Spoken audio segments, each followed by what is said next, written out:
স্বাধীন, তুই আমাকে বিয়ে করবি? ম্যাম কি বলছেন এসব? আপনি মাথা ঠিক আছে? আমি তাও আবার আপনাকে বিয়ে করব? কেন, আমি কি দেখতে অনেক বাজে নাকি? না ম্যাম, তা হবে কেন? আপনি যেইখান দিয়ে হেঁটে যান আশেপাশের সব ছেলেরা আপনার দিকে তাকিয়ে থাকে। তাহলে তোর অসুবিধা কি আমাকে বিয়ে করতে? দেখ, তুই যদি আমাকে বিয়ে করিস, তুই যা চাইবি আমি তোকে তাই দেব। আপনি বিয়ে করবেন তাও আবার আমাকে? আসলে অনেক হাসি পাচ্ছে আপনার কথা শুনে ম্যাম। আরে না, আমি সত্যি সত্যিই বলছি, আই এম সিরিয়াস।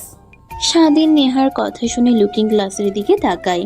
দেখে নেহার চেহারায় স্পষ্ট গম্ভীর ছাপ, আর দেখে মনে হচ্ছে না সে এখন মজা করছে। স্বাধীন সাইডে গাড়ি দাঁড় করিয়ে নেহার দিকে তাকিয়ে বলেন, ম্যাম কি হয়েছে আপনার? ঠিক আছে তো? নাকি কি বলছেন এসব আজগুবি কথা? আমি আবার আপনাকে বিয়ে করব কিভাবে? আপনি ম্যাম আর আমি আপনার বাসার সামান্য একটা ড্রাইভার। তো কি হয়েছে? তুই কি মানুষ না নাকি? নিজেকে মানুষ মনে করিস না? তা হবে কেন ম্যাম?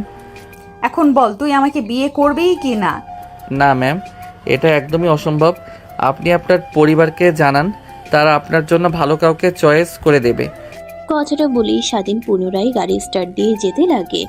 নেহা তার ব্যাগ থেকে একটা ফল কাটা ছুরি বের করে হাতে চালিয়ে যেতে যাবে আর বলতে লাগে, দেখ, শেষবারের মতো বলছি, আমাকে বিয়ে করবি কি না? না হলে এইখানে সুইসাইড করবো হাতের রক কেটে। আরে ম্যাম, আপনি কি পাগল হয়ে গেছেন নাকি মাথা ঠিক আছে আপনার? দেখেন, পাগলামি করবেন না। কি হয়েছে আমাকে খুলে বলেন, আমি বিষয়টা সমাধান দেওয়ার চেষ্টা করব। আমার কিছুই হয়নি, তোকে আমাকে বিয়ে করতে হবে, তাও আবার এক্ষুনি। আচ্ছা ঠিক আছে, আপনাকে বিয়ে করব। আগে ফল কাটার ছুরিটা আমার কাছে দিন। না, তুই সোজা কাজী অফিসে চল, তারপরে। নেহার কথা শুনে স্বাধীন কাজী অফিসের দিকে যেতে লাগে। একটু পর কাজী অফিসের সামনে এসে গাড়ি দাঁড় করিয়ে স্বাধীন বের হয়ে পড়ে। নেহা বাইরে আসে। এখন তো অন্তত ছুরিটা আমার কাছে দিন, না হলে যে কোনো সময় চালিয়ে দিতে পারেন। আপনাকে দেখে বিশ্বাস নেই ম্যাম। না, আমাকে আগে বিয়ে করবে, তারপর তোকে ছুরি দেব, এর আগে নয়। নেহার কথা শুনে স্বাধীনের কান্না আসার উপক্রম। আমতা আমতা করে মনে মনে বলতে লাগে, শালারি কোন ঝামেলায় পড়লাম। ইনি এত বড় একটা বিজনেসম্যানের মেয়ে হয়ে আমাকে করবে নাকি বিয়ে? নির্ঘাত কিছু একটা হয়েছে, তার জন্যই এরকম করছে সে। আর কি হয়েছে? স্যারের সঙ্গেও তো কিছু হয়নি। বাসা থেকে তো ভালোভাবেই বের হয়ে আসলো, কলেজ থেকে বের হয়েই পাগলামি করছে। দেখভাল কিছুই মাথার মধ্যে ঢুকছে না। কি করবে এখন? ইনাকে বিয়ে করলে নির্ঘাত নিজের জীবনের মায়া ত্যাগ করতে হবে। আরে কি হলো তোর? ডাকছি, কানে যাচ্ছে না? এইদিকে আয়। নেহার কথা শুনে স্বাধীনের ধ্যান ভেঙে যায়। নেহার পিছু পিছু কাজী অফিসের মধ্যে যেতে লাগে। কাজী অফিসের ভিতরে গিয়ে দেখে কেউ নেই। নেহা চেয়ারে বসে পড়ে। আরে নেহা মামুনি, তুমি এখানে? কিছু কি হয়েছে? আমাকে ফোন করলেই তো আমি বাসায় চলে যেতাম। না আঙ্কেল, কিছুই হয়নি, বিয়ে করব তার জন্য এসেছি। কি বলো মা, তোমার বিয়ে ঠিক হয়েছে আর আমাকে এখনো তোমার বাবা জানালো না? দেখছো তোমার বাবা কতটা স্বার্থপর হয়ে গেছে। না আঙ্কেল, বাবারা কেউ জানে না, আমি নিজের ইচ্ছাতেই বিয়ে করছি। আপনি বিয়ের কার্যক্রম শুরু করুন। কি হয়েছে মা, তোমার আবার কি? ইমরান তোমাকে বকেছে? চলো বাসায় ওকে খুব করে আমি বকে দিয়ে আসবো। সাদিতকে ইশারা করলে স্বাধীনও চেয়ারে বসে পড়ে। কাজী সাহেব উঠে কথাটা বলতে লাগে নেহার কাছে আসতে হাতে চুড়ি দেখে অবাক হয়ে যায়। নেহা চুড়ির দিকে ইশারা করে বলতে লাগে, আঙ্কেল, ভালোই ভালোই বলছি, বিয়ে পড়িয়ে দিন আমাদের দুইজনকে, না হলে আমি হাতে ছুরি চালিয়ে দেব। আরে মা, কি বলে এসব? ছুরিটা হাত থেকে ফেলে দাও। আর বিয়ের তো চার দোকানে কথা নয়, এজন্য সাক্ষী আর পরিবারের সম্মতি দরকার, তাছাড়া বিয়ে হয় না। থাক, এইগুলো কিছুই লাগে না, আমি রাজি তো। বিয়ের সম্ভব এখন, এত কথা না বলে বিয়ে পড়িয়ে দেবেন নাকি আমি অন্য কাজের কাছে যাব, নাকি আমার হাতে ছুরি চালিয়ে দিব? মা প্লিজ শান্ত হও। অন্যদিকে স্বাধীন অবয়ব বৃষ্টির মতো কাজী সাহেব আর নেহার কথা শুনতে লাগে। এইভাবে অনেক সময় পার হয়ে যায়। এক পর্যায়ে কাজী সাহেব হাল ছেড়ে দিয়ে বিয়ের কার্যক্রম শুরু করে স্বাধীনকে সাইন করতে বললে সাইন করে না। নেহা জোর গলায় কথা বললে স্বাধীন সাইন করে দেয়। নেহা সাইন করে দেয়, হাত থেকে চাকুটা ফেলে দিয়ে চেয়ার থেকে উঠে রুম থেকে বের হয়ে আসে। অন্যদিকে স্বাধীন আর কাজী সাহেব দুজনেই অবাক হয়ে যায়। আরে বাবা, তুমি কে? আর নেহা মামুনির কি হয়েছে? হঠাৎ এরকম ব্যবহার করলো? স্যার, আমি ওনাদের বাসার নতুন ড্রাইভার, আর আমিও কিছু বুঝতে পারছি না। কলেজে গিয়েছিল ম্যাম, আর আমি বাইরে অপেক্ষা করছিলাম। হঠাৎ গাড়িতে উঠে আমাকে এসব কথা বলছে, না বললে হাতে চাকু ধরে জোর করে এখানে নিয়ে এসেছে। ও আচ্ছা। কিরে, এখনো এখানে বসে আছিস? বাসায় যাব, তাড়াতাড়ি আয়। কথা শুনে স্বাধীন দৌড়ে চেয়ার থেকে উঠে দৌড়ে গাড়ির কাছে এসে গেট খুলে দিলেই নেহা ভিতরে প্রবেশ করে। ড্রাইভিং সিটে গিয়ে টাইপ করতে করতে বাসায় চলে আসে। দরজার সামনে গাড়ির হর্ন দিতেই দারোয়ান দরজা খুলে দেয়। ভেতরে আলিশান বাসার ভিতরে গাড়ি দিয়ে যায়। স্বাধীন নেহা নামতেই স্বাধীন গাড়ি নিয়ে পার্কিং লটে রেখে দেয়। অন্যদিকে নেহা মেইন দরজা অতিক্রম করে তার রুমের দিকে যাচ্ছিল। ঠিক তখনই নেহার সামনে তার বাবা এসে ঠাস ঠাস করে থাপ্পড় দিয়ে বলতে লাগে, আদর দিয়ে তোকে মাথায় তুলেছে, আজকে না সামান্য একটা ড্রাইভারকে তুই বিয়ে করলে, আর কুত্তার বাচ্চার কত বড় সাহস আমার বাড়ির মেয়ের দিকে নজর দিয়েছে। আজ ওরা একদিন কি আমার একদিন। এই তোরা তাকিয়ে কি দেখছিস? ওই জানোয়ার বাচ্চাটাকে এখানে ধরে নিয়ে আয়। নেহা তার বাবার কাছ থেকে থাপ্পড় খেয়ে নিচের দিকে তাকিয়ে কান্না করতে লাগে। একটু পর কিছু সংখ্যক লোক স্বাধীনকে টেনে ইচ্ছে নেহা তার বাবার কাছ থেকে থাপ্পড় খেয়ে নিচের দিকে তাকিয়ে কান্না করতে লাগে। একটু পর কিছু সংখ্যক লোক স্বাধীনকে টেনে হিসড়ে ভিতরে নিয়ে আসে। মারতে মারতে পুরো শরীর দিয়ে রক্ত বের হচ্ছে। নেহার সেদিকে কিঞ্চিত পরিমাণও ভ্রুক্ষেপ নেই। তখনই স্বাধীন কান্না করতে করতে বলতে লাগে, স্যার বিশ্বাস করেন, আমার এখানে কোনো দোষ নেই। নেহা ম্যাম আমাকে জোর করে বিয়ে করেছে। তোকে জোর করেছে আর তুই ঢ্যাং ঢ্যাং করে বিয়ে করে ফেললি? তুই ভাবতে পারিসনি এর পরিণাম কি হতে পারে? এখন বোঝ কেমন লাগে ফকিরের বাচ্চা হয়ে বড় দালানে থাকার স্বপ্ন, তো তাই না? স্বপ্ন ঘুচিয়ে দিচ্ছি। কথাটা বলে নেহার বাবা প্যান্ট থেকে বেল্ট খুলে স্বাধীনকে পিটাতে লাগে। প্রত্যেকটা বাড়িতে স্বাধীন চিৎকার দিয়ে ওঠে। পুরো বাড়ি কম্পন হতে লাগে। সবাই তাকিয়ে তাকিয়ে দেখছে, কারণ সবাই জানে নেহার বাবার রাগ সম্পর্কে। স্বাধীন কান্না করতে করতে বারবার চিৎকার করতে লাগে, ম্যাম প্লিজ স্যারকে কিছু বলেন না। দেখেন এভাবে আমাকে মারছে। আমার পরিবারে আমি ছাড়া কেউ নাই। আমার মা বাবা বোন ওরা না খেতে পেয়ে মারা যাবে। প্লিজ স্যার, কি কিছু বলেন না? আপনি তো আমাকে জোর করে বিয়ে করেছেন, আমার তো এখানে কোনো সম্মতি ছিল না। এই তোরা তাকিয়ে কি দেখছিস? যা নেহাকে নিয়ে রুমে যা, আর আমি একে সাহায্য করছি। নেহার বাবার ধমক শুনে নেহার মা আর চাচি নেহাকে নিয়ে তার রুমে চলে যায়। নেহার বাবা আবার স্বাধীনকে মারতে লাগে। মারতে মারতে গা দিয়ে রক্ত বের হয়ে ফ্লোর লাল হয়ে যায়। এক পর্যায়ে স্বাধীন নিজেকে আর সামলাতে না পেরে অজ্ঞান হয়ে যায়। ঠিক তখনই ভিতরে কাজী সাহেবের আগমন হয়। দৌড়ে নেহার বাবার কাছে এসে হাত থেকে বেল্ট কেড়ে নিয়ে বলতে লাগে, তুই অমানুষ, কিন্তু এত বড় অমানুষ এটা আমি ভাবতেও পারিনি। তোকে আমার বন্ধুর পরিচয় দিতেও ঘেন্না হচ্ছে। এইভাবে একটা ছেলেকে তুই কিভাবে মারতে পারলি? তোর মনে কি একটু দয়া মায়া নাই? এই ছোট লোকের বাচ্চার এত বড় সাহস কি করে হয় আমার মেয়ের দিকে নজর দেয়? আমার মেয়েকে বিয়ে করেছে, ওর এত বড় সাহস। ও জানে না ব্রাহ্মণ হয়ে চাঁদের দিকে হাত বাড়িয়েছে, এর পরিণাম তো এরকম হবেই। দেখ, আমি সম্পূর্ণ কথা বললে নেই, কারণ চেয়েছিলাম তোর বাসায় এসে সবকিছু তোকে বুঝিয়ে বলতে। ছেলেটার কোনো দোষ নেই।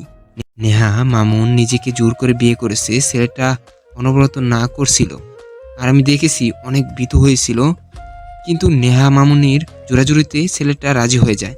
তোর মেয়ে হাতের ছুরি চালানোর ব্ল্যাকমেল করে আমাকে বিয়ে পড়াতে বাধ্য করেছে।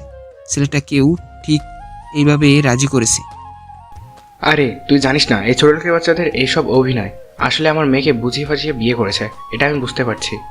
তারপর কাজী সাহেব নেহার আঙ্কেল নেহার বাবাকে বুঝিয়ে বলতে লাগে।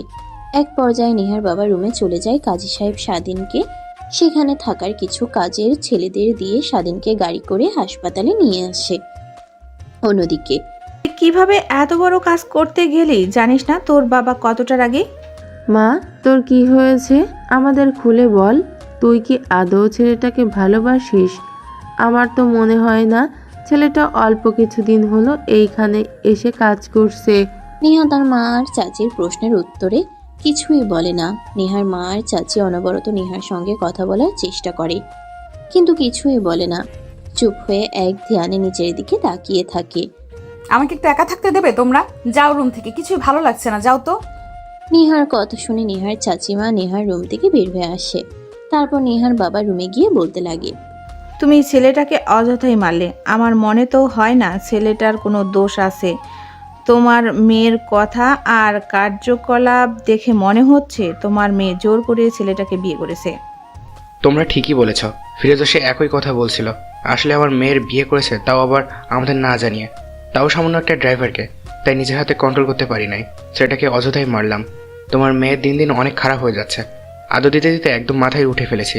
তারপর নেহার বাবা রুম থেকে বের হয়ে আসে, বাইরে এসে গাড়ি নিয়ে সোজা হসপিটালে চলে যায়। ফিরোজকে ফোন করলে কেবিন নাম্বার বলে দেয় নেহার বাবা। কেবিনে গিয়ে দেখে স্বাধীন শুয়ে আছে। স্বাধীনের দিকে তাকিয়ে অনেক মায়া হতে লাগে। তারপর নার্সের কাছে থেকে খাতা আর কলম নিয়ে একটা চিঠি আর একটা চেক লিখে স্বাধীনের বালিশের নিচে রেখে আসে আর নার্সকে বলে আসে। স্বাধীনের জ্ঞান ফিরতেই নার্স এসে সবকিছু বলে। নার্সের কথা শুনে স্বাধীন মুচকি একটা হাসি দেয়। তারপর উঠে দাঁড়ায়। শরীরে বিন্দুমাত্র শক্তি নেই, তারপরও উঠে দাঁড়ায়। সে খাতে নিয়ে দেখে 20 লক্ষ টাকা অ্যামাউন্ট। চেকের দিকে তাকিয়ে স্বাধীন কৃত্রিম একটা হাসি দেয়। 5 বছর পর ম্যাম আসতে পারি? হ্যাঁ, ভিতরে এসো। স্বাধীন অনুমতি পেয়ে ভিতরে প্রবেশ করেন। এয়ারটেলের সামনে বসে সামনের দিকে তাকিয়ে নেহাকে দেখে খানিকটা অবাক হয়ে যায়। নেহা অবাক হয়ে যায় এখানে স্বাধীনকে দেখতে পেয়ে। আরে নেহা, ছেলেটাকে প্রশ্ন কর, এইভাবে তাকিয়ে আছিস কেন? আমার বিয়ে তো আমি সিলেক্ট করে ফেলেছি, এখন তুই তোর পছন্দ মতো বিয়ে সিলেক্ট কর। সাথীর কথা শুনে নেহার ধ্যান ভাঙে। তারপর স্বাধীনকে প্রশ্ন করতে লাগে। টুকটাক পোস্ট করলে স্বাধীন শেষ হবে জবাব দেয়। ইন্টারভিউ শেষ হলে স্বাধীন বাইরে বের হয়ে আসে। নেহার কেবিনের পিছনের দিকে তাকিয়ে হাসি দিয়ে অফিস থেকে বের হয়ে যায়। স্বাধীন ভালো করে চাইলে এখানে তার চাকরি হবে না। আচ্ছা আপু, তোমার পিএ তো তুমি সিলেক্ট করেছো, আমি বলি কি তুমি এই ছেলেটাকে তোমার পিএ বানাও আর তোমার মেয়েটাকে আমাকে দাও। কে বলো? আমার নানি, বাট বাহিরে আরো অনেকে আছে, ওদের ইন্টারভিউ নিবি না? না আপু, ভালো লাগছে না, বাসায় যাব, তোমার প্রয়োজন হলে তুমি নিতে পারো, আর এই ছেলেকে কনফার্ম করে মেল করে দাও। অন্যদিকে নেহার কথা শুনে সাথী পিয়নকে ডাক দেয়। একটু পর পিয়ন চলে আসে। ম্যাম ডেকেছেন আমাকে? হ্যাঁ ডেকেছি, বাট আপনাকে কতবার বলবো?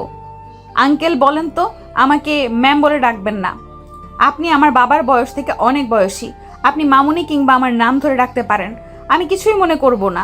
আর ডেকেছে কারণ হলো এই যে ফাইল দেখছেন, এই ছেলেটাকে ক্রোম ফ্রম লেটার পাঠিয়ে দিয়ে বলেন গ্রেসে গিয়ে আর বাহিরে যারা আছে তাদেরকে চলে আসতে বলেন ইন্টারভিউ নিতে। আর ভালো লাগছে না, অনেক ক্লান্ত হয়ে গেছি, বাসায় যাব। ঠিক আছে ম্যাম। ও সরি আপামনি। পিয়ন বের হয়ে যায়। তার পিছু পিছু নেহার সাথে দুজনেই বের হয়ে আছে। গাড়ি করে দুজনে বাসার উদ্দেশ্যে রওনা হয়। নেহা বাইরের দিকে তাকিয়ে ভাবতে লাগে। ছেলেটা এতদিন পর হঠাৎ করে কোথা থেকে আসলো আর একদমই চেনা যাচ্ছে না, আগের থেকে কতটা কিউট হয়েছে। আচ্ছা ওকে তো চাকরিটা দিয়ে দিলাম, আদৌ কি জয়েন হবে? যদি জয়েন হয় তখন যদি আবার স্ত্রীর অধিকার চায়, না না তা হয়তো বা চাইবে না, আবার চাইতেও পারে যেহেতু এখনো ডিভোর্স হয়নি। আরে ওই নেহা, তোর কি হয়েছে বলতো? সে কখন থেকে ডাকছি, বাহিরের দিকে তাকিয়ে আছিস, কি হয়েছে? কই আপু, কিছুই হয়নি, আসলে ভালো লাগছে না, শরীর অনেক ক্লান্ত লাগছে, তাই হয়তো বা। ঢং করতে হবে না, আমি কিন্তু সবই বুঝতে পারছি। ওই ছেলেটা যখন ইন্টারভিউ দিতে আসে তারপর থেকেই তুই কেমন জানি হয়ে গেছিস। তুই কি ছেলেটাকে চিনিস নাকি? সাথীর কথা শুনে নেহা ভ্যাবাচিকা খেয়ে যায়। বেসম খেয়ে উঠে তড়িঘড়ি করে সাথী তার ব্যাগ থেকে পানির বোতল বের করে নেহার দিকে এগিয়ে দেয়। নেহা ঢক ঢক করে পানি খেতে লাগে। পানি খাওয়া শেষ হলে বলতে লাগে, আরে না আপু, তুমিও না কি যে বলো এসব। আমার আবার কি হবে? আসলে এমনিতেই ভালো লাগছে না, আর আমি ছেলেটাকে তো চিনি না, কিন্তু ছেলেটার কথা শুনে মনে হলো অনেক ভালো আর যোগ্য, তাই তোমার পিএ বানালাম। আর তোমার পিএ আমাকে পছন্দ হয়েছে, কি কিউট একটা মেয়ে। হ্যাঁ আমারটাও, কিন্তু অনেক হ্যান্ডসাম আছে, চাইলে রাতের পর রাত কাটিয়ে দিতে পারবো একসঙ্গে। আপু কি বলছে এসব আবোল তাবোল কথা? বাসায় গিয়ে চাকরিতে বলবো নাকি? আরে কই কি বলছি, বললাম যে আমার বিয়েটা অনেক কিউট আছে কিন্তু। নেহা স্পষ্ট শুনতে পায় সাথীর কথা। নেহার অনেক রাগ হতে লাগে, কিন্তু কি করবে, যদি সাথীকে সত্যি সত্যি বলে তাহলে সবার কাছে গিয়ে বলে দেবে, তখন আবার বাবা রেগে ছেলেটাকে মারতে পারে। এসবে ভাবতে লাগে। একটু পর বাসায় চলে আসে। নেহা গাড়ি থেকে বের হয়ে সোজা রুমে গিয়ে দরজা আটকিয়ে দেয়। তারপর ফোনে থাকা পিকটা বের করে দেখতে লাগে আর বলতে লাগে, অনেক খুঁজেছি তোকে পিচ্ছি, এইবার পেয়েছি, আর তোর সঙ্গে এইভাবে দেখা হবে ভাবতেও পারিনি। আগের থেকে কতটা কিউট হয়েছিস। আমার বজ্জাত বোন তোর দিকে নজর দিয়েছে, আল্লাহ জানে ও কি করবে। বিদেশ থেকে এসেছে, ওর নজর তো শুধু উল্টাপাল্টা কিছু করার। আর আমারই ভুল হয়েছে, আমি কেন তোকে আমার পার্সোনাল বিয়ে না করে ওর বিয়ে করলাম। কথাগুলো ভেবে নেহা তার চুলগুলো খামচে দিয়ে ধরতে লাগে। জোরে ধরলে আপলে কথাগুলো ভেবে নেহা তার চুলগুলো খামচে দিয়ে ধরতে লাগে। জোরে ধরলে বলে চিৎকার দিয়ে ওঠে। অন্যদিকে স্বাধীন তার রুমে গিয়ে ফ্রেশ হয়ে পোশাক পরিবর্তন করে রান্না করতে লাগে আর তার মায়ের সঙ্গে কথা বলতে লাগে। বাবা, আর কতদিন এইভাবে চলবে বল? তোর বাবার অবস্থা দিন দিন অবনতি হচ্ছে। খুব দ্রুত চিকিৎসা না করলে তোর বাবাকে বাঁচানো যাবে না। আর এখনো তুই একটা চাকরিও পেলি না। আজকের ইন্টারভিউটা কেমন হয়েছে? আলহামদুলিল্লাহ মা, অনেক ভালো হয়েছে, বাট মনে হয় না তাও চাকরিটা হবে। আর তুমি টেনশন করো না, আমি যেহেতু এসেছি একটা না একটা কাজ করবই, আর বাবাকে খুব দ্রুতই সুস্থ করে ফেলবো ইনশাল্লাহ। স্বাধীন তার মায়ের সঙ্গে কথা বলা শেষ হলে ফোন রেখে দিয়ে রান্না শেষ হলে খাটের উপরে শুয়ে ভাবতে লাগে। এইভাবে আর কতদিন বন্ধুদের কাছ থেকে যা টাকা এনেছিল তাও সব শেষ হয়ে গেল। এখন তো আর কারোর কাছে টাকা চাইতেও পারবো না, মা বাবার কাছে তো আরও পারবো না। কি করি আর মনে হয় না চাকরিটাও হবে। নেহা ম্যামের সঙ্গে এভাবে দেখা হবে কখনো ভাবতেও পারিনি। আগে তো এটা ওনাদের অফিস ছিল না, তাহলে কি নতুন করেছে নাকি? ধ্যাত, জানলে জেতাবি না।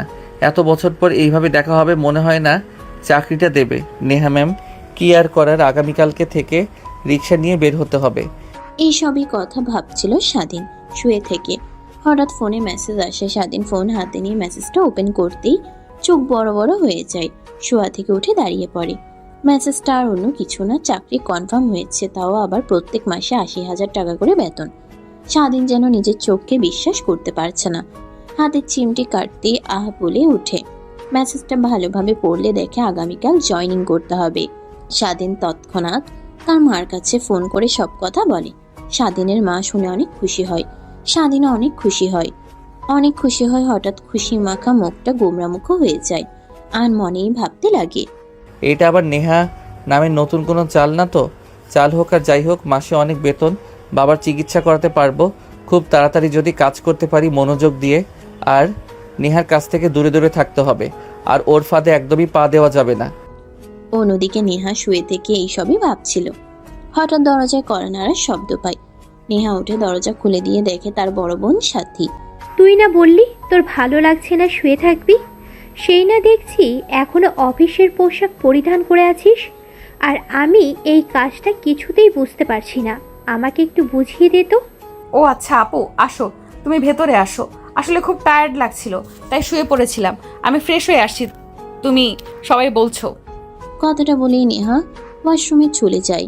ফ্রেশ হয়ে বাইরে আসে, তারপর সাথীকে কাজ বুঝে দিতে লাগে। এইভাবে অনেকটা সময় পার হয়ে যায়। দেখতে দেখতে সেই দিনটাও পার হয়ে যায়। পরের দিন সকালবেলা স্বাধীন সকাল সকাল উঠে নামাজ পড়ে ঘোরাঘুরি করে রুমে চলে আসে। তারপর অফিসে যাওয়ার জন্য প্রস্তুতি নেয়। বাইরে এসে এই পাশ ওই পাশটায় গিয়ে রিক্সা না পেয়ে গাড়ি করে অফিসে যেতে লাগে। তীব্র জ্যামে পড়ে যায় স্বাধীন। প্রায় ২০ মিনিট পর অফিসে গিয়ে পৌঁছায়। দারোয়ান আটকে দিলে SMS-টা দেখালে ভিতরে যেতে দেয়। তারপর ম্যানেজারের কাছে গেলে স্বাধীনের সব ফর্মালিটিগুলো পূরণ করে সাথীর কাছে নিয়ে যায়। ম্যাম, এই যে আপনার ফিরে এসেছে, প্রায় ২০ মিনিট লেট করেছে। আর নেহামের বিয়ে তো কত সকাল সকাল চলে এসেছে। জান, আপনাকে আর বলতে হবে না, প্রথম দিন হয়তো বা জামে পড়েছিল তাই লেট হয়েছে। জান, এখন আর তুমি এসো, এখানে বসো। Thank you ma'am. ধন্যবাদ দিতে হবে না। আর আমি কিন্তু সময় অপচয় একদমই পছন্দ করি না। আমার পার্সোনাল বিয়ে, আমি কখন কি করব এইসব খুঁটিনাটি তোমার জানা দরকার। এই যে লিস্ট আছে এখানে, আমি কখন কি করব সব লেখা আছে। তুমি শুধু সময় মতো আমাকে জানিয়ে দেবে একটা। তুমি কি নেহাকে চেনো? না মানে ম্যাম, নেহাকে? ও আচ্ছা, বুঝতে পারছি। নেহা হচ্ছে ইন্টারভিউ রুমে যে আমার পাশে একটা মেয়ে ছিল যে তোমাকে প্রশ্ন করলো। ও আসলে আমার বিয়ে সিলেক্ট করে নেওয়া হয়ে গিয়েছিল, শুধু বাকি ছিল নেহার বিয়ে নেওয়ার। তখনই তুমি আসছো। তোমাকে সিলেক্ট করে নেহা, বাট আমার বিয়ে হিসাবে। আর আমার বিয়ে নেহাকে নিয়ে নেয়, তাই হয়তো ভাবলাম তুমি হয়তো বা নেহাকে চেনো। সরি ম্যাম, আমি তাকে চিনি না। আচ্ছা, এটাই তো ব্রেক তো, তাই না? হ্যাঁ বসো, আর যখন যা দরকার আর বুঝতে অসুবিধা হলে আমাকে বলো। ঠিক আছে ম্যাম। স্বাধীন সাথীকে কিছু বুঝতে না দিয়ে তার ডেস্কে এসে বসে পড়ে। তারপর কাজ সব বুঝে নিতে লাগে। স্বাধীনের অনেক ভালো লাগে, এত টাকা এত সহজ কাজ। সবকিছু কমপ্লিট করা হলে সাথীর লিস্ট দেখতে লাগে, কখন কি করবে, কখন কোন মিটিং আছে, এসব আর কি। দেখতে দেখতে অনেকটা সময় পার হয়ে যায়। তখনই স্বাধীন তার দেখতে কেটে সাথীর কাছে এসে দাঁড়িয়ে বলে, ম্যাম 11টার সময় কিং গ্রুপের সঙ্গে আপনাদের একটা মিটিং আছে, এই লিস্টে এটাই আছে 11টার সময়। যেহেতু মিটিং আর এখান থেকে অনেকটা দূরে, তাই আমাদের এখনই বের হতে হবে। রাস্তার অবস্থা তেমন একটা ভালো না, সব সময় জ্যাম লেগেই থাকে। ও আচ্ছা, বুঝতে পারছি। তুমি একটা কাজ করো, পাশের কেবিনটাতে নেহা বসে আছে, ওর কাছে গিয়ে বলো রেডি হতে। ঠিক আছে ম্যাম। তারপর স্বাধীন সাথীর কেবিন থেকে বের হয়ে পাশের কেবিনের দরজায় নক করতেই স্বাধীন ভিতরে ঢুকে বলতে লাগে, ম্যাম সাথী ম্যাম বলল যে আপনাকে রেডি হতে একটু পরে বের হবে। স্বাধীন নেহার কথা শুনে ঘুরে বের হতে যাবে, ঠিক তখনই পিছন থেকে নেহা বলতে লাগে, আমাদের বিষয়ে কিন্তু সাথিয়া আপু কিছুই জানে না, আর কিছু বলবেও না তুমি, আশা করি। ম্যাম সাথী ম্যাম বলল যে আপনাকে রেডি হতে একটু পরে বের হব। ম্যাম চিন্তা করবেন না, আমি কাউকে কিছু বলবো না। আর একটা কথা জিজ্ঞেস করা ছিল, ওই দিন কি বিয়েটা সত্যি হয়েছে নাকি মিথ্যা? আদৌ আপনাকে দেখানোর জন্য শুধু? না, সত্যি হয়েছে। আমি কাজী আঙ্কেলকে বলেছিলাম, সে বলেছে সত্যি হয়েছে, ডিভোর্স নেব। তোমাকে খুঁজে পাইনি, তাই নেওয়া হয়ে ওঠেনি। আচ্ছা ম্যাম সমস্যা নেই, একদিন সময় করে আমাকে বলবেন, আমি ডিভোর্স দিয়ে দিব। কথাটা বলেই স্বাধীন কেবিন থেকে বের হয়ে আসে। কেবিনের বাইরে এসে দীর্ঘ একটা নিঃশ্বাস ফেলে সামনের দিকে তাকিয়ে দেখে সাথী স্বাধীনের দিকে ড্যাব ড্যাব করে তাকিয়ে থাকে। কি ব্যাপার, কি হয়েছে তোমার?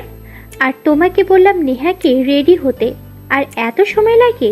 সরি ম্যাম, বলেছি নেহা ম্যাম রেডি হয়ে আসছে। এই তো আপু, আমি চলে এসেছি, চলো এখন।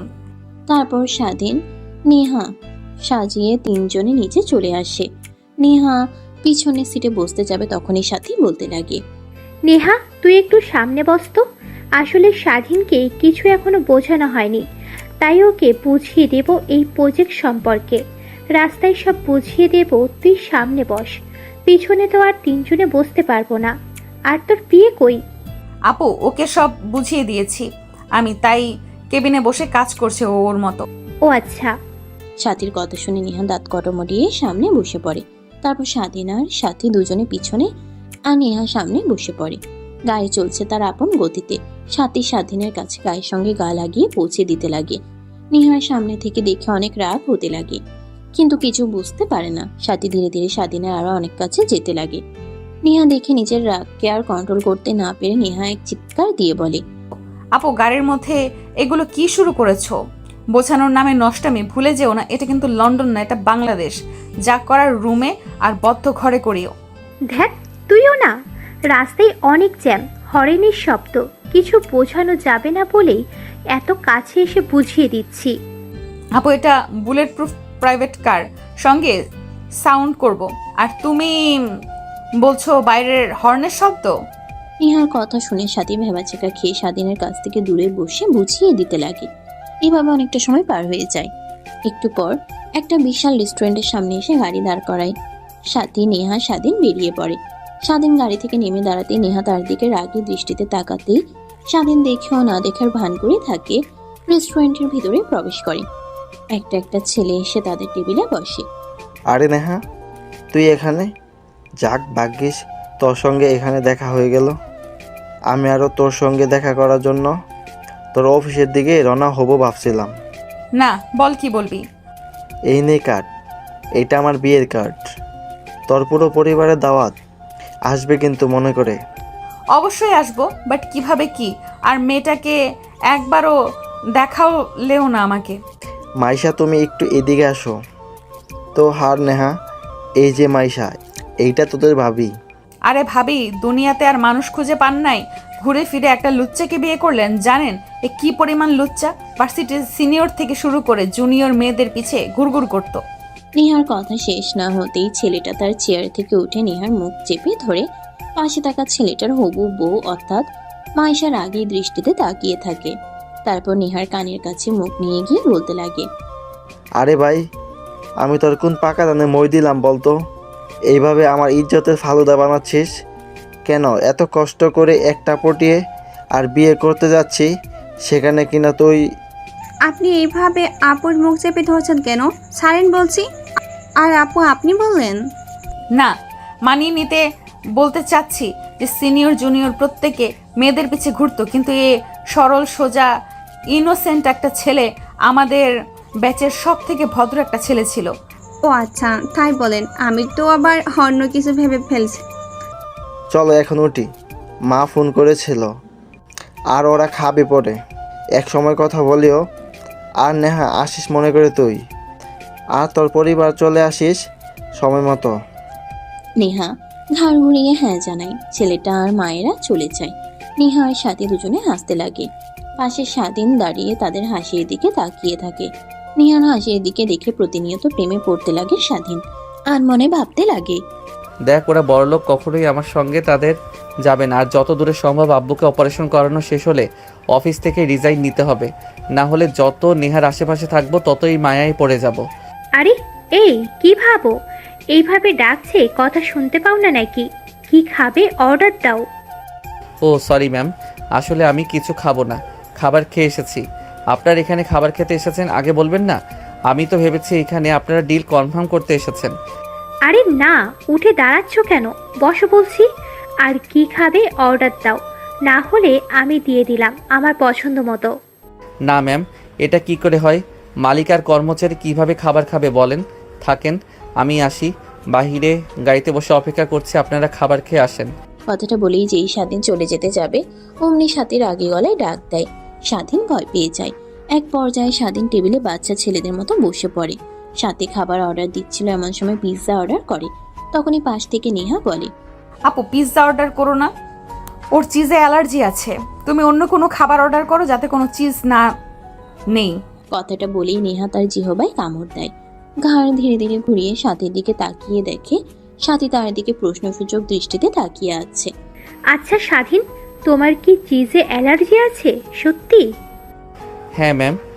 আচ্ছা ওয়েট, তুই কি করে জানলি স্বাধীনের চিজে অ্যালার্জি আছে? আর তুই অন্য খাবার অর্ডার দিতে বলছিস যে? না মানে আপু আমার মনে হলো যে অ্যালার্জি থাকতে পারে, তাই বললাম আর কি। আমার একটা বন্ধু ছিল এর মতো, ও পিৎজা খেতে পারতো না, তাই আর কি বললাম।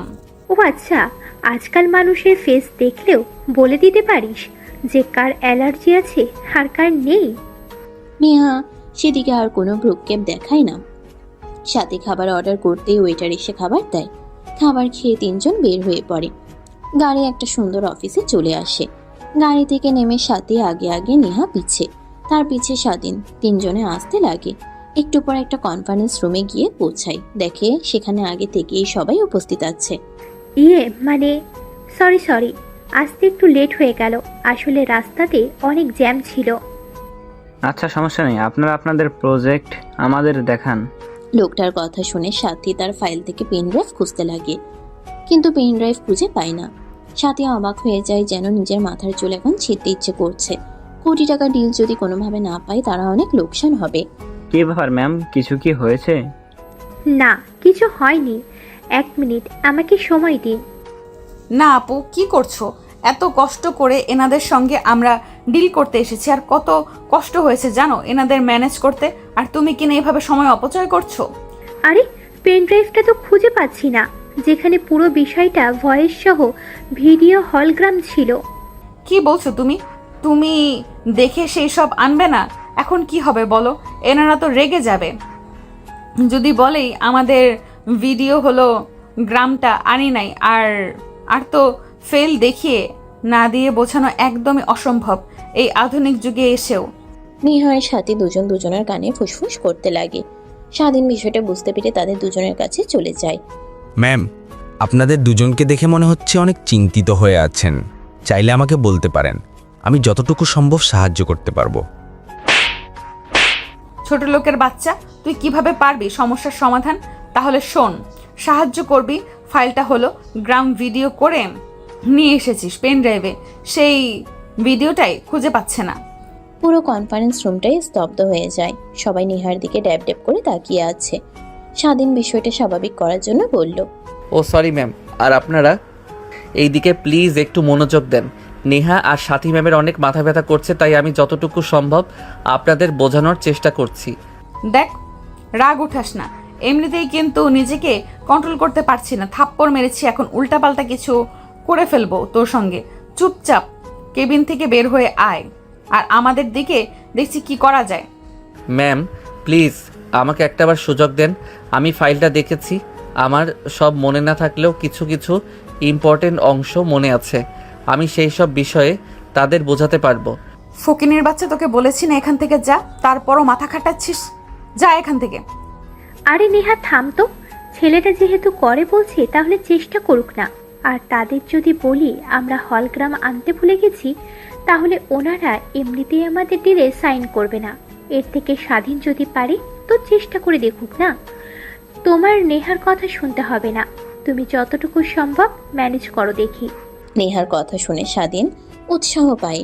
টেবিলের উপরে থাকা মাইক্রোফোনটা তার কলারে লাগিয়ে নেয়। টেবিলের উপরে থাকা মার্কার আর মোশনি নিয়ে দাঁড়ায়, তারপর বলতে লাগে, স্যার প্লিজ কিছু মনে করবেন না। এই আধুনিক যুগে এসেও আপনাদের হলোগ্রাম না দেখিয়ে বোর্ডে দেখাচ্ছি, কারণ হলো গ্রামে আপনারা যতটুকু বুঝতে না পারবেন, বোর্ডে আপনাদের ততটুকু ভালোভাবে বুঝিয়ে দিতে পারবো। স্বাধীনের কথা শুনে সবাই চোখ বাঁকিয়ে তাকায়। নেহা দেখে হাল ছেড়ে দিয়ে মাথা চেপে ধরে বসে থাকে। তারপর স্বাধীন এক এক করে প্রত্যেকটা বিষয় বুঝিয়ে দিতে লাগে। নেহার সাথে দুজনেই অবাক হয়ে যায়। কনফারেন্স রুমে সবার দিকে তাকিয়ে দেখে প্রত্যেকের চোখেই উচ্ছ্বাসের ছায়া।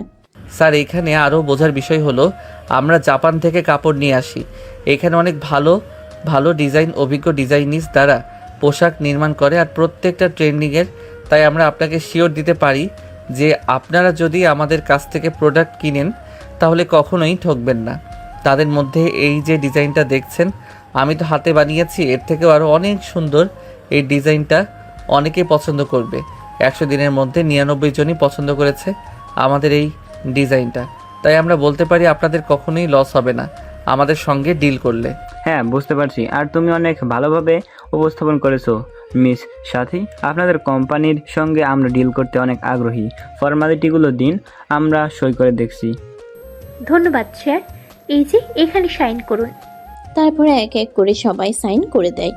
যাবার সময় সবাই স্বাধীনের কাছে এসে প্রজেক্টটা ভালোভাবেই বুঝিয়েছে, তার জন্য অনেক উৎসাহ আর অনুপ্রেরণা দিতে লাগে। এইভাবে প্রত্যেকে বের হয়ে যায়। নেহা স্বাধীনের দিকে এক নাগারে তাকিয়ে আছে। সাথে ফাইলগুলোতে সাইন করা শেষ হলে বলতে লাগে, ইয়াহু, শেষমেশ শেখ ইন্ডাস্ট্রির সঙ্গে আমাদের ডিলের চুক্তিটা হয়ে গেল। এই দিনটার জন্য আমি 1 বছর ধরে অপেক্ষা করেছিলাম। আস্থা পূর্ণ হলো। তাও হতো না যদি স্বাধীন না থাকতো। তুমি ছেলেটাকে শুধু শুধু এতগুলো লোকের সামনে থাপ্পড় মারলি। থাপ্পড় মারবো না তো কি করব? ওর এত বড় সাহস, ও আমার কাছে এসে আমার কাঁধে হাত রেখে কথা বলে কে? ও হয়তো ভুলে গেছে সামান্য চাকর। নেহা, তোর কি হয়েছে? শরীর ঠিক আছে? তুই তো এমন না, সবাইকে না শ্রদ্ধা করিস। ছেলেটা হয়তো ভুল করেছে, তাই বলে সবার সামনে এইভাবে ওকে থাপ্পড় মারবি? তোর ঠিক হয়নি। আজ যদি এই ছেলেটা না থাকতো তাহলে আমাদের এই কোটি কোটি টাকার ডিলটা কখনো হতে পারতো না, আর আমাদের স্বপ্ন স্বপ্নই থেকে যেত। না ম্যাম, সমস্যা নেই, আমি কিছুই মনে করিনি। বাদ দেন এসব বিষয়। আর যে কারোরই রাগ হয়ে যেতে পারে, আমারই উচিত হয়নি ম্যামের এত টাকা সে গিয়ে কাঁধে হাত রেখে কথাটা বলার। আর ম্যাম আই এম সরি, আমাকে ক্ষমা করে দিবেন। কথাটা বলেই কনফারেন্স রুম থেকে স্বাধীন বাইরে বের হয়ে নিজের রাস্তার দিকে তাকিয়ে থাকে। ঠিক তখনই একটা মধ্যবয়স্ক লোক এসে স্বাধীনের পাশে দাঁড়ায়। হাত বাড়িয়ে দিয়ে স্বাধীনকে বলতে লাগে, আমি সাপি ইন্ডাস্ট্রির মালিক। আমাদের ইন্ডাস্ট্রি বাংলাদেশে টপ 9 রয়েছে। জানো, আজ পর্যন্ত আমি কাউকে এইভাবে চাকরির জন্য অফার করিনি। আজ তোমাকে কনফারেন্স রুমে তোমার মেধা আর বোঝানোর স্টাইল দেখে আমরা সবাই শিহরিত হয়ে গেছি। এই আধুনিক যুগে এসেও কেউ এইভাবে বোর্ডে বোঝাতে পারে তা একদমই দুর্লভ। আমি বলি কি, তুমি আমার কোম্পানিতে জয়েন করো, তোমাকে আমি অনেক টাকা মাইনে দিব। তুমি যত সুযোগ সুবিধা চাও সবই তোমাকে দেওয়া হবে, বিনিময়ে আমার সঙ্গে কাজ করবে তুমি। এই নাও অ্যাপয়েন্টমেন্ট লেটার, আর এখানে সবকিছু লেখা আছে। প্রথম তোমাকে 1 লাখ প্লাস অ্যামাউন্ট দিব, পরবর্তীতে আরো বাড়বে। অনেক অনেক ধন্যবাদ স্যার আমাকে এত বড় একটা চাকরির অফার করার জন্য, কিন্তু আই এম সরি, আমি আপনার অফারটা রাখতে পারছি না। কি বলছো তুমি? বুঝে শুনে বলছো তো? জানো, আমার অফিসে তুমি যদি যোগ দিতে পারো তোমার পুরো লাইফটা সেটেল হয়ে যাবে। যেখানে সামান্য পোস্টে চাকরির জন্য মানুষ স্বপ্ন দেখে, সেখানে আমি তোমাকে আমার পোস্টে ম্যানেজার বানাবো। হয়তো অনেকে স্বপ্ন দেখে, বাট আমি না। আমি গ্রামের ছেলে, অল্পতেই সন্তুষ্ট থাকা শিখিয়েছে আমাকে আমার মা বাবা। স্বাধীনের কথা শুনে লোকটা রেগে সেখান থেকে চলে যায়। পিছন থেকে সাথী হাতে তালি দিতে লাগে। স্বাধীন পেছন ফিরে তাকিয়ে সাথীকে দেখতে পেয়ে অবাক হয়ে যায়। এতদিন শুনেছি নিজের পায়ে নিজে কুড়াল দেয়, কিন্তু আজ তার প্রমাণ পেলাম। তুমি কি জানো যার সঙ্গে কথা বলছো সে কে? শাফি কোম্পানির মালিকের চেয়ারম্যান, যে কোম্পানি কিনা বাংলাদেশের টপ 9 রয়েছে। সেই কোম্পানির ম্যানেজারের জন্য তোমাকে পছন্দ করেছিল, নিজে তোমাকে চাকরির জন্য অফার করেছে, আর তুমি সেখানে কিনা রিজেক্ট করে দিয়েছো। ম্যাম, হয়তোবা আপনি আমাকে বোকা ভাবছেন, বাট আমি চাইলে সেইখানে যেতে পারতাম। আমি যাইনি কেন জানেন? কারণ আমি দেখেছি সে যখন অফিসের ভিতরে ঢুকছিল তখন একটা বৃদ্ধ লোক তার কাছে কিছু টাকা চায়। সেই লোকটাকে পা দিয়ে লাথি দিয়ে চলে আসে। তার কোম্পানি কোটি কোটি টাকার হলে কি হবে, তার মধ্যে মনুষ্যত্ব নেই। আসলে আমি যতই তোমাকে দেখছি ততই অবাক হচ্ছি। তোমার মাঝে কিছু তো একটা লুকিয়ে আছে। I am impressed. হয়েছে আপু, তোমাকে আর মাথায় তুলতে হবে না। এমনি এমনি ওকে চাকরি অফার করেছিল, আদৌ দেখতে গিয়ে ওকে গেট দারোয়ান বানাতো, ম্যানেজার তো দূরে থাক। কথাটা বলে নেহা সেখান থেকে চলে আসে। স্বাধীন মুচকি একটা হাসি দেয়, সাথে স্বাধীনের হাত ধরার চেষ্টা করে। স্বাধীন দূরে সরিয়ে দেয়। দুজনে হাঁটতে লাগে আর সাথে স্বাধীনের সঙ্গে কথা বলতে লাগে। দুজনে নিচে গাড়ির কাছে এসে দেখে নেহা আগে থেকে পিছনের সিটে বসে আছে। স্বাধীন সেটা দেখে সামনের সিটে বসে পড়ে। সাথে কিছু বলতে গিয়েও বলে না। একটু পর ড্রাইভার গাড়ি স্টার্ট দিয়ে অফিসের দিকে যেতে লাগে। নেহা ফোনের দিকে নজর দেয়। ফোন থেকে সরিয়ে তার বোনের দিকে তাকাতেই দেখে এক ধ্যানে স্বাধীনের দিকে তাকিয়ে আছে। নেহার এটা দেখে অনেক রাগ হতে লাগে, কিন্তু নিজের রাগকে দমিয়ে সাথের কাঁধে হাত রেখে নাড়া দিয়ে বলে, আপু কি হয়েছে তোমার? এইভাবে ছোট লোকটার দিকে তাকিয়ে আছো কেন? আরে চুপ, ও শুনে ফেলবে। তাই বলে তুমি আমার মুখ চেপে ধরবে? তোমার মতো একদমই কিন্তু আমার ভালো লাগছে না। দেখ, তোকে কিছুই বুঝতে হবে না। ছোট মানুষ ছোট মানুষের মতো থাক। অন্যদিকে স্বাধীন বসে পিছনে কি হচ্ছে সব শুনতে পাই। লুকিং গ্লাসে তাকিয়ে দেখতেও পাই, দেখে মুচকি মুচকি হাসতে লাগে। আরাম মনে স্বাধীন ভাবতে লাগে, আমাকে থাপ্পড় দেয়া, তাই না? এর স্বাদ আমি হাড়ে হাড়ে বুঝিয়ে দেব তোমাকে। আমার বউ, তোমার সামনে তোমার বোনের সঙ্গে ফ্লার্টিং করব, দেখি কতদিন নিজেকে সামলে রাখো। এই অল্পতে এইভাবে রেগে গেলে হবে? স্যার, আমরা তো চলে এসেছি, আর সাথে ম্যাম আপনাকে ডাকছে। ও আচ্ছা। কথাটা বলেই স্বাধীন গাড়ি থেকে নেমে পড়ে। গাড়ি থেকে নেমে মাথায় একটা আলতো করে থাপ্পড় দিয়ে ভেতরে প্রবেশ করে নেহা। তার সাথে তারা দুজনে অফিসের সবাইকে একত্র করে ডিলটা হয়েছে বিষয়টা জানাই। সবাই অনেক খুশি হয়। তারপর সাথে মিষ্টির প্যাকেট বের করে সবাইকে খাইয়ে দিতে লাগে। স্বাধীনের কাছে আসলে হাতে নিতে চাইলেও নেহা হাতে না দিয়ে খাইয়ে দেওয়ার চেষ্টা করে আর বলতে লাগে, তোমার জন্য ডিলটা হয়েছে, তোমাকে তো ডাবল মিষ্টি দেওয়াই উচিত। সাথীর কথা শুনে সবাই হাসতে লাগে। সঙ্গে সাথে নেহার মুখে কোনো হাসি নেই। নেহা সেখানে আর না দাঁড়িয়ে সোজা তার কেবিনে চলে যায়। এভরিবডি, এখন আসি। কিছুদিনের মধ্যেই এই আপনাদের বড়সড় একটা পার্টি দেব। ততদিনে সবাই মন দিয়ে কাজ করুন। ঠিক আছে ম্যাম, আর আপনাকে কংগ্রেস। তারপর সাথী তার কেবিনে চলে আসে। দেখে স্বাধীন তার ডেস্কে বসে কাজ করছে। সাথী স্বাধীনের ডেস্কের উপর বসে পড়ে। স্বাধীন অবাক হয়ে সাথীর দিকে তাকায়। ম্যাম, কিছু বলবেন? স্বাধীনের কথা শুনে সাথী তার মাথাটা নিচু করে স্বাধীনের দিকে এগিয়ে নিয়ে যায়। ঠিক তখনই পেছন থেকে নেহা দরজা খুলে ভিতরে প্রবেশ করে। স্বাধীন আর তার বোনকে এই অবস্থায় দেখে চিৎকার করে নেহা বলতে লাগে, আপু কি শুরু করেছো তুমি? অফিসের মধ্যে এইসব বলো? এটা অফিস, তোমার বেডরুম না। তুমি চাইলে ওকে নিয়ে হোস্টেলে কিংবা বাসায় যাও, এইখানে এইসব করো না। আমি না এসে যদি অন্য কেউ আসতো তখন কি হতো? আরে কয় কি, কিছুই তো না। তুই শুধু শুধু ভুল ভাবছিস। আর এইভাবে দরজায় নক করে ভিতরে আর আসবি না। ভেতরে না আসলে তো এসব দেখতেই পারতাম না। চাচাকে সব বলতে হবে, বাসায় গিয়ে বলবো।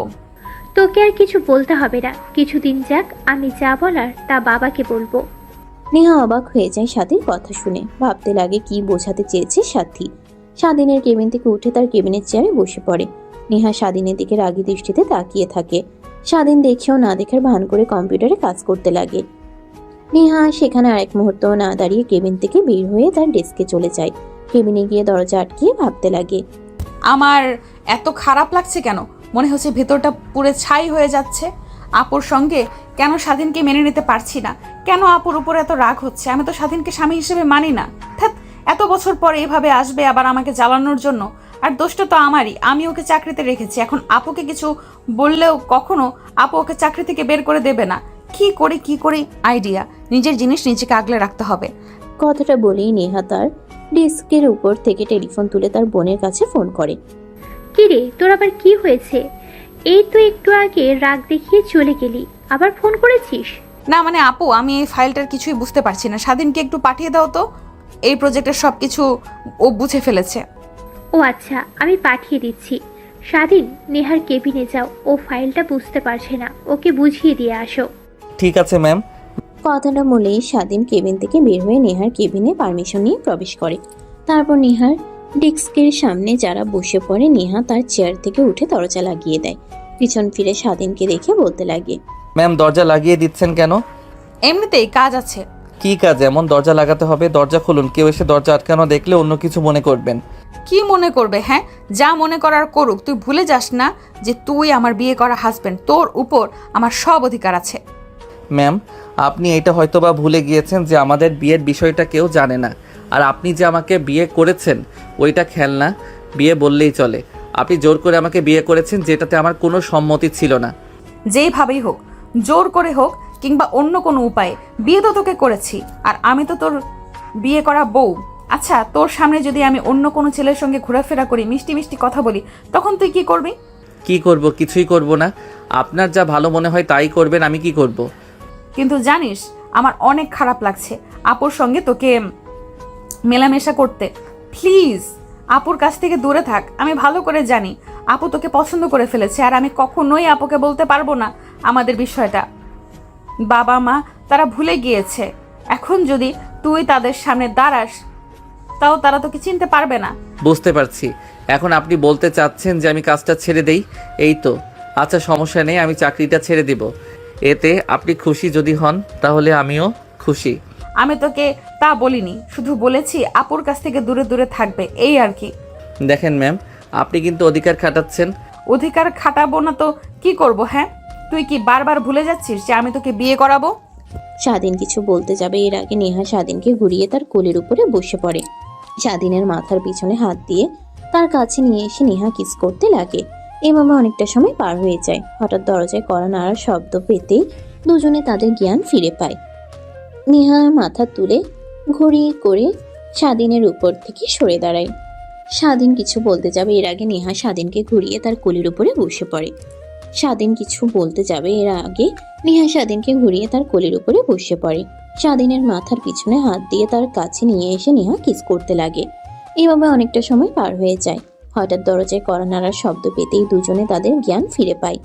নেহা তো তুলে ঘড়ি করে স্বাধীনের উপর থেকে সরে দাঁড়ায়। ঠোঁট মুছে শাড়ি ঠিক করে চেয়ারে গিয়ে বসে পড়ে। তারপর স্বাধীনের দিকে টিস্যু এগিয়ে যেতেই স্বাধীন ঠোঁট পরিষ্কার করে দরজা খুলে দেয়। দরজা খুলে দেখে স্বাধীন সামনে সাথী দাঁড়িয়ে আছে। কি ব্যাপার, দরজা লাগানো কেন? আর এসি চলছে তারপরেও ঘেমে গিয়েছো? না মানে ম্যাম, প্রজেক্টটা অনেক প্যারা, তাই ঘেমে গিয়েছি ম্যামকে বোঝাতে। ও আচ্ছা, বুঝতে পারছি। আর কাজ করতে হবে না, বাসায় চলে যাও। আর নেহা, তুইও আয়, ভালো লাগছে না, বাসায় যাব। একটু দাঁড়াও আপু, 5 মিনিট, আমি আসছি। তারপর স্বাধীন নেহার কেবিন থেকে বের হয়ে যায়। একটু পর নেহার সাথে তারাও বাসার উদ্দেশ্যে রওনা হয়। নেহা বাসায় গিয়ে তার রুমের দিকে যাচ্ছিল, ঠিক তখনই বর্ষার রুম থেকে নেহার বাবা ডাকতে লাগে। নেহা তার বাবার কাছে গিয়ে শোভায় বসে পড়ে। বাবা কিছু বলবে?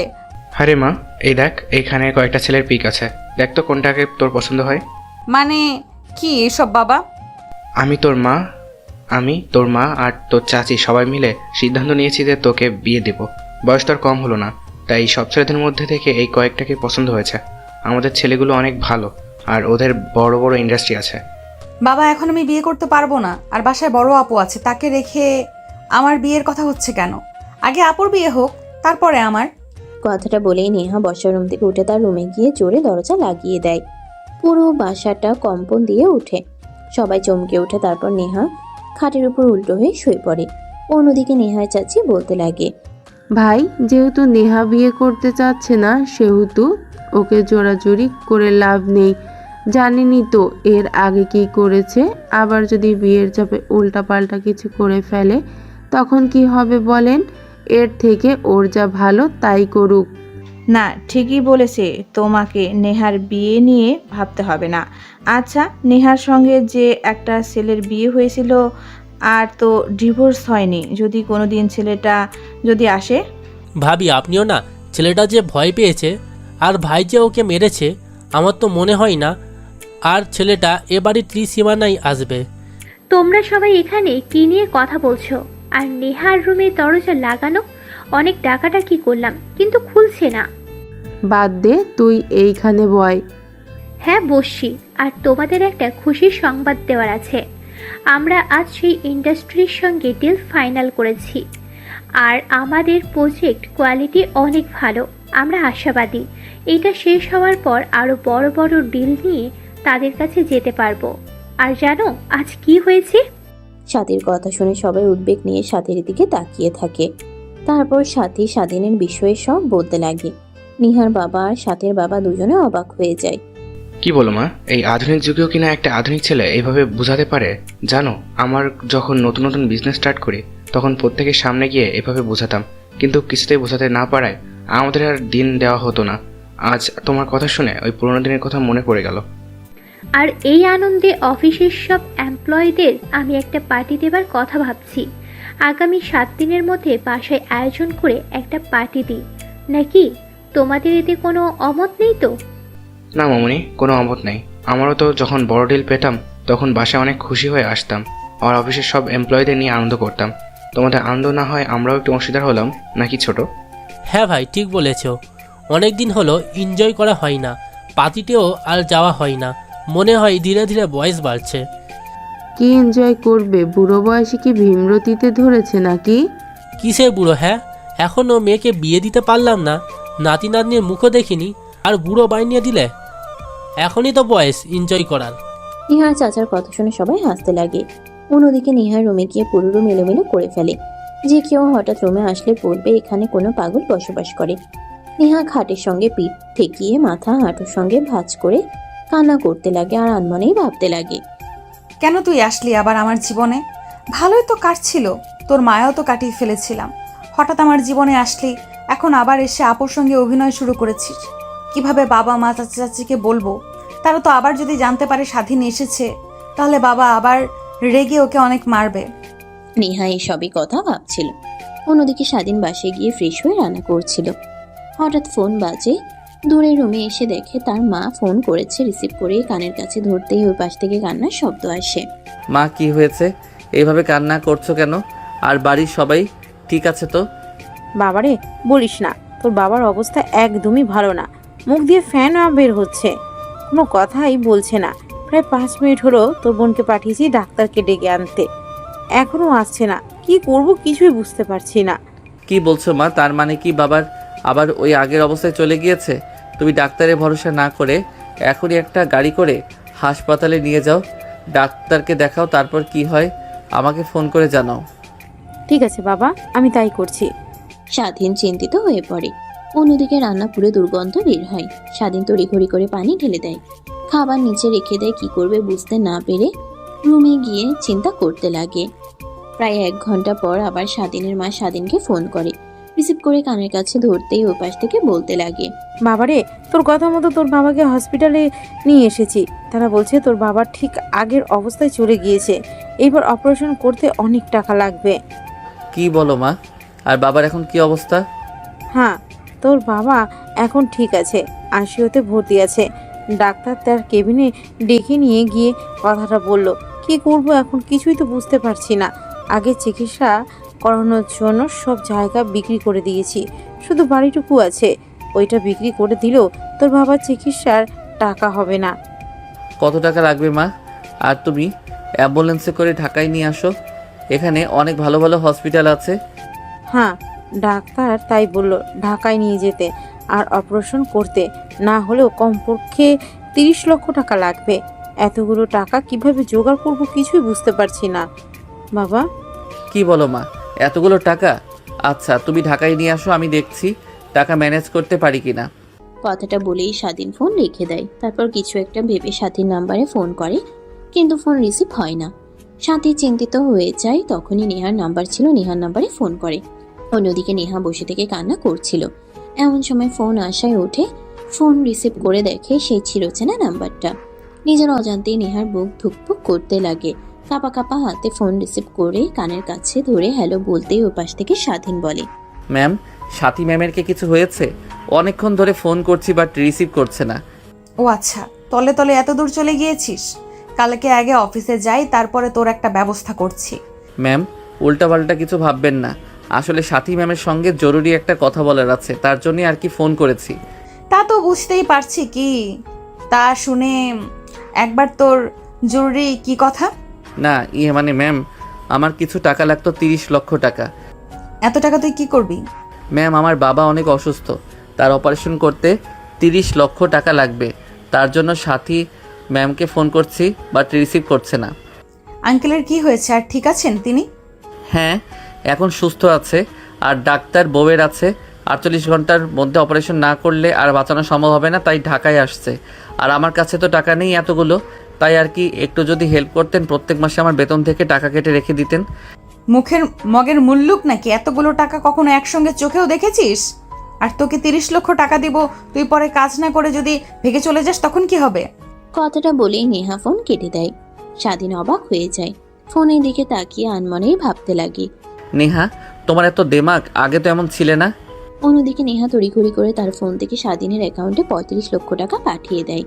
স্বাধীন এসব কথা ভাবছিল, হঠাৎ মেসেজ আসে।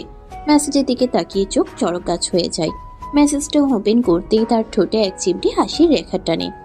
ঠিক আগের মতো অভিনয়টা আছে, শুধু তাছাড়া আর কিছুই নেই, একদম চেঞ্জ হয়ে গিয়েছে। অভিনয় করে মন জেতা সব কিছুই। ঠিক তখনই ফোন আসে। স্বাধীন দেখে নেহা ফোন করেছে, রিসিভ করে বলতে লাগে, অনেক অনেক ধন্যবাদ ম্যাম, জানি না আপনার ঋণ কখনো শোধ করতে পারবো কিনা। হয়েছে, আর ধন্যবাদ দিতে হবে না। সময় মতো টাকা ফিরিয়ে দিয়েন, না হলে কিন্তু আপনার খবর আছে মিস্টার স্বাধীন। ঠিক আছে ম্যাম, সময় মতো টাকা পেয়ে যাবেন। তখনই দেখে স্বাধীন তার মা ফোন করেছে। নেহার ফোন কেটে দেয়। নেহা ওই পাশে ভেবাচেকা গিয়ে যায়। দ্বিতীয়বার ফোনে ট্রাই করে বাট ব্যস্ত দেখায়। অন্যদিকে স্বাধীন তার মার ফোন রিসিভ করে হসপিটালের নাম বলতেই স্বাধীন সোজা ব্যাংকে গিয়ে টাকা তুলে হসপিটালে চলে যায়। তারপর স্বাধীন তার বাবাকে হসপিটালে এডমিট করে কাউন্টারে টাকা দিতেই আগামীকাল অপারেশন হবে, বিদেশ থেকে বড় ডাক্তার আসবে এটা বলেন। স্বাধীন তার মায়ের সঙ্গে বেশ কিছুক্ষণ থেকে তার ছোট্ট বোনকে নিয়ে বাসায় চলে আসে। স্বাধীন বাসার কাছে আসতেই দেখে তার বাড়ির সামনে একটা কালো গাড়ি দাঁড় করানো। স্বাধীন চিনতে পারে, ধীরে ধীরে সামনের দিকে যেতে লাগে। তার রুমের দরজা খোলা। স্বাধীন অবাক হয়ে যায়।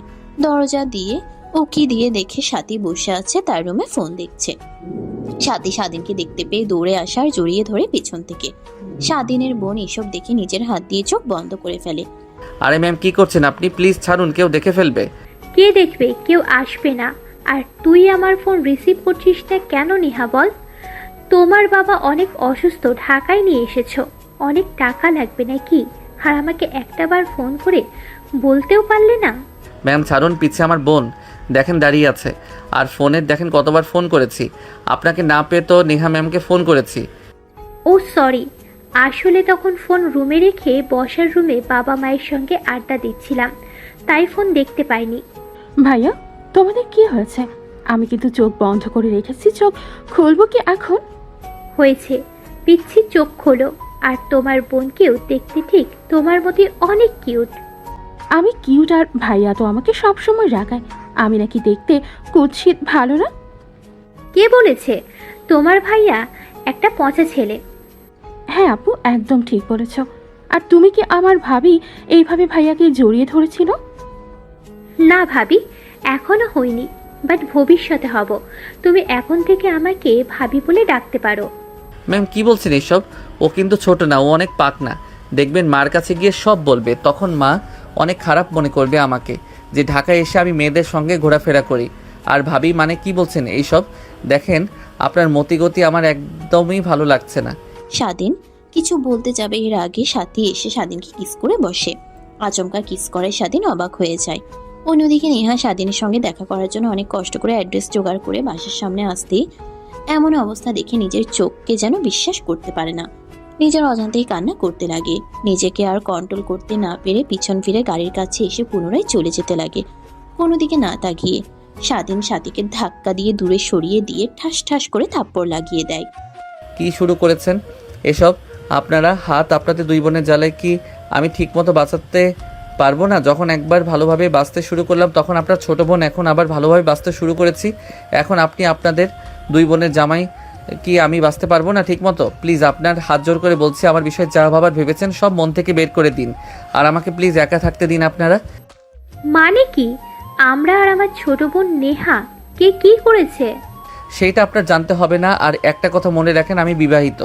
কি? তুই বিবাহিত? আর আগে কেন বলিসনি? আমাকে বলার কোনো সুযোগ দিয়েছেন আপনি যে আমি আপনাকে বলবো আমি বিবাহিত? এখন অন্তত প্লিজ আমার কাছ থেকে দূরে থাকবেন, আর আমার এসব একদমই ভালো লাগে না। হ্যাঁ, বুঝতে পারছি। আর আই এম সরি এতদিন তোমার সঙ্গে এই ব্যবহার করার জন্য। আরহাম, একটা কথা কি জানো, আমি বিদেশে থেকে লেখাপড়া করে বড় হয়েছি। বিদেশের কালচারে আমার আব্বু অনেক ছেলের সঙ্গে মেলামেশা করেছি, কিন্তু কখনোই কাউকে ভালোবাসিনি এতটা যতটা কিনা তোমাকে ভালোবেসে ফেলেছি। বুঝতে পারছি ম্যাম, আর প্লিজ আমাকে ক্ষমা করে দিবেন, আর আপনার পা জড়িয়ে ধরে বলছি আমাকে চাকরি থেকে বের করে দিবেন না। না, চাকরি থেকে বের করে দেব না, কাজ থেকে না হোক, দূর থেকে অন্তরগুলোকে দেখতে তো পারবো, এটাই অনেক। কথাটা বলেই সাথী কান্না করতে করতে চলে যায়। অন্যদিকে স্বাধীনের ছোট বোন স্বাধীনের কাছে এসে বলতে লাগে, ভাইয়া ইনি কে? আর কান্না করতে করতে চলে গেল, তুমি কি বকেছো? আর সে যে বললো আমার ভাবি হয়, সত্যি? না বোন, ও তোমার সঙ্গে মজা করেছে। আর প্লিজ তুমি এসব কথা আমার কাছে বলবে না, তোমাকে অনেক চকলেট কিনে দিব। যদি মার কাছে বলো তাহলে দেবো নাকি না? ঠিক আছে ভাইয়া, আমার কাছে বলবো না, কিন্তু তুমি যেন আবার ভুলে যেও না, আমাকে কিন্তু চকলেট কিনে দেবার কথা বলে কিনে দাও না তুমি। স্বাধীন সামিয়ার কথা শুনে গাল টেনে খাটের উপর বসিয়ে দেয়, তারপর রান্না করতে লাগে। রান্না করে স্বাধীন সামিয়া দুজনে খেয়ে হসপিটালে চলে যায়। স্বাধীন তার মা বাবা বোনের সঙ্গে রাত কাটিয়ে সকাল 10টায় অপারেশন শুরু হয়। স্বাধীন সাথীকে ফোন করে বলে দেয় অফিসে আসতে পারবে না, অপারেশন সাকসেসফুল হয়। স্বাধীন অনেক খুশি হয়, বিষয়টা সাথীকে ফোন করে জানায়। স্বাধীনের মনে হয় নেহাকেও জানানো উচিত। নেহাকে ফোন করে, নেহা ফোন কেটে দেয়। অনেকবার ফোন করার পরেও নেহা বারবার ফোন কেটে দেয়। এক পর্যায়ে নেহা বিরক্ত হয়ে ফোন রিসিভ করে বলতে লাগে, আমাকে ফোন করেছিস কেন? এখন আবার আপুর খোঁজ নিবি নাকি? আপু তার কেবিনে আছে, কোথাও যায়নি, ফোন হয়তো বা বন্ধ হয়ে আছে। ম্যাম, আমি সাথী ম্যামের খবর জানার জন্য আপনাকে ফোন করি নাই। আবার অপারেশন সাকসেসফুল হয়েছে। আপনি আজ না থাকলে কখনোই এটা সম্ভব হতো না। আমি না থাকলে আর কি হতো? আপু তো আছে নাকি, সে তো তোকে টাকা দিয়ে হেল্প করতো। কথাটা বলেই নেহা এগিয়ে ফোন কেটে দেয়। স্বাধীন ফোন রেখে দিয়ে ভাবতে লাগে, হয়েছে আর না, নেহাকে সব খুলে বলতে হবে। এভাবে আর দূরে রাখা যাবে না। অনেক কষ্টে কাছে পেয়েছি, আবার ভুল ভেবে যদি দূরে চলে যায় তখন আজীবন আমাকে এই ভুলের খেসারত দিতে হবে। কথাটা ভেবেই স্বাধীন হসপিটালে থেকে বের হয়ে আসছে একটা রিক্সা নিয়ে সোজা অফিসে চলে যায়। তারপর সোজা নেহার কেবিনে চলে যায়। অনুমতি না নিয়ে ভিতরে ঢুকে পড়ে, দেখে নেহা তার ডেস্কে বসে কাজ করছে। স্বাধীন পিছন ফিরে কেবিনের দরজা লাগিয়ে দেয়। নেহা দেখে দাঁড়িয়ে পড়ে। কি ব্যাপার, তুই দরজা লাগাচ্ছিস কেন আমার কেবিনের? এমনিতেই দরকার আছে। কথাটা বলেই স্বাধীন গুটি গুটি পায়ে নেহার দিকে যেতে লাগে। উঠে পিছনে যেতে লাগে আর বলতে লাগে, দেখ, তোর মতলব আমার একদমই ভালো লাগছে না। সাথী আপু না, আমি কিন্তু নেহা, তোর অবস্থা একদম খারাপ করে ফেলবো। আমি আমার বউয়ের দিকে যাচ্ছি, এখানে কোনো বাধা আর আমাকে আটকাতে পারবে না। বউ মানে? কে তোর বউ? নিজেকে সেটা প্রশ্ন করলেই জানতে পারবে তুমি। তখন কিছুই হয়নি, ওইটা শুধু এমনিতেই রেগে তোকে বিয়ে করেছিলাম। বিয়ে করো বিয়ে, আর যেভাবে করো, এখন তো তুমি আমার স্ত্রী, আমার পূর্ণ অধিকার আছে। কথাটা বলে স্বাধীন নেহার দিকে যেতে লাগে। নেহা পড়ে যেতে যাবে, স্বাধীন ধরে ফেলে। স্বাধীন নিজের কাছে টেনে নিয়ে এসে মাথার পিঠে হাত দিয়ে কিস করতে লাগে। এইভাবে অনেকটা সময় পার হয়ে যায়। এক পর্যায়ে নেহাকে ডিস্কের উপর বসিয়ে দিয়ে নেহার ঘাড়ে কপালে কিস করতে লাগে। আরে কি করছো তুমি এখানে? বাসর করবে নাকি? ছাড়ো, কেউ এসে ফেলবে। না, কেউ আসবে না। আর দরজা কে দিয়েছে? থাক, ছাড়ো তো। আর আপুকে রেখে আমার কাছে এসেছো যে? স্বাধীন নেহাকে ছেড়ে দিয়ে শুরু থেকে শেষ পর্যন্ত বলতে লাগে। নেহা শুনে অনেক রাগ হয়, তারপরও নিজের রাগকে ঘুমিয়ে স্বাধীনকে জড়িয়ে ধরে বলতে লাগে, অনেক দূরে থেকেছে তোমার কাছ থেকে, আর নয়। বাবা মা চাচা চাচি সবাইকে বলবো তারা মেনে না নিলে তাদের কাছ থেকে দূরে চলে যাব। আর হ্যাঁ, এই কোম্পানিতেই 50% শেয়ার আমার আর 50% শেয়ার সাথে এ নিয়ে দুজন আগামী জীবন পার করতে পারবো। দ্যাট কি বলো তুমি? আর সবাইকে ম্যানেজ করব, সবাই একসঙ্গে থাকবো। আচ্ছা, সেটা জানা যাবে। এখন চলো, আঙ্কেলকে দেখতে যাব। কথাটা বলেই নেহা আর স্বাধীন দুজনে বাইরে বের হয়ে আসে। স্বাধীন হাঁটছিল, নেহা এসে স্বাধীনের হাত জড়িয়ে ধরে হাঁটতে লাগে। শালে ছাড়িয়ে দিতে গিয়েও নেহা আরো শক্ত করে জড়িয়ে ধরে। পুরো অফিসের সবাই এটা দেখে, সাথীও দেখে। সাথী নিজের অজান্তেই চোখ দিয়ে 2 ফোঁটা পানি বের হয়। নিজের হাত দিয়ে মুচকে একটা হাসি দেয় অন্যদিকে তাকিয়ে। নেহা আর স্বাধীন দুজনে হসপিটালে চলে আসে। তারপর স্বাধীন তার বাবা যে কেবিনে, সে কেবিনে নেহাকে নিয়ে যায়। নেহা কেবিনে ঢুকেই স্বাধীনের মার পাশে বসে সালাম করে। স্বাধীনের মা হঠাৎ কেউ এসে পাশে সালাম করে ভ্যাবাচ্চেকা খেয়ে যায়। স্বাধীনের দিকে ড্যাব ড্যাব করে তাকিয়ে থাকে। নেহা উঠে বলতে লাগে, মা, নেত্রী অবাক হচ্ছেন তাই না? আসলে আমি আপনার ছেলের বউ। কথাটা শুনেই স্বাধীনের মা স্বাধীনের দিকে ড্যাব ড্যাব করে তাকায়। স্বাধীন মাথা দিয়ে হ্যাঁ বোঝায়। কিভাবে আর কিছু তো বুঝতে পারছি না। তোমাকে দেখে তো মনে হচ্ছে অনেক সম্ভ্রান্তকরের মেয়ে তুমি। তারপর নেহা আর স্বাধীন দুজনে শুরু থেকে শেষ পর্যন্ত বলে কিভাবে তাদের বিয়ে হয়, কিভাবে ঠিক তক্ষণই পিছনে একটা গম্ভীর কণ্ঠস্বর শুনতে পায় নেহা। নেহা পিছনে ফিরে তাকিয়ে অবাক হয়ে যায়। বাবা, বাবা, তুমি এখানে? আমারও তো একই প্রশ্ন, তুই এখানে কি করছিস? আর এরা কারা? আর ওয়েট, এই ছেলে তোমাকে দেখে দেখে কেমন চেনা মনে হচ্ছে। ওহো, চিনতে পেরেছি, তুমি স্বাধীন না? কথাটা শুনেই স্বাধীন মাথা নিচু করে ফেলে। বাবা, ও না, আমি আরও ওর কাছে গিয়েছি। আর তখন হয়তো ছোট ছিলাম, তাই কিছু বলতে পারি নাই। এখন বলছি আমি স্বাধীনকে ভালোবাসি। আর তুমি তো জানোই আমরা বিবাহিত। কি, তুই সত্যি স্বাধীনকে ভালোবাসিস? হ্যাঁ বাবা। নেহা কথাটা বলে ভার্তক দৃষ্টিতে তার বাবার দিকে তাকিয়ে থাকে। গোমরা মাখা মুখটা নিমিষে হাসির রেখা টেনে নেহার বাবা বলতে লাগে, সেটা তুই আগে বলবি না? আর স্বাধীনকে কই থেকে পাইলি? আমি তো অনেক বড় ভুল করেছি তোমার সাথে বাবা, প্লিজ আমাকে ক্ষমা করে দিও। আর আমার পাগলি মেয়েটাকে প্লিজ তুমি কষ্ট দিও না, সবসময় আগলে রেখো। ঠিক আছে আঙ্কেল, আমি আমার সর্বোচ্চ দিয়ে চেষ্টা করব। আঙ্কেল মানে? বাবা বলবে এখন থেকে, নো আঙ্কেল। কথাটা বলেই নেহার বাবা হাসতে লাগে। নিমিষে পুরো কেবিনটা হাসির আমেজে পরিপূর্ণ হয়ে যায়। সমাপ্ত।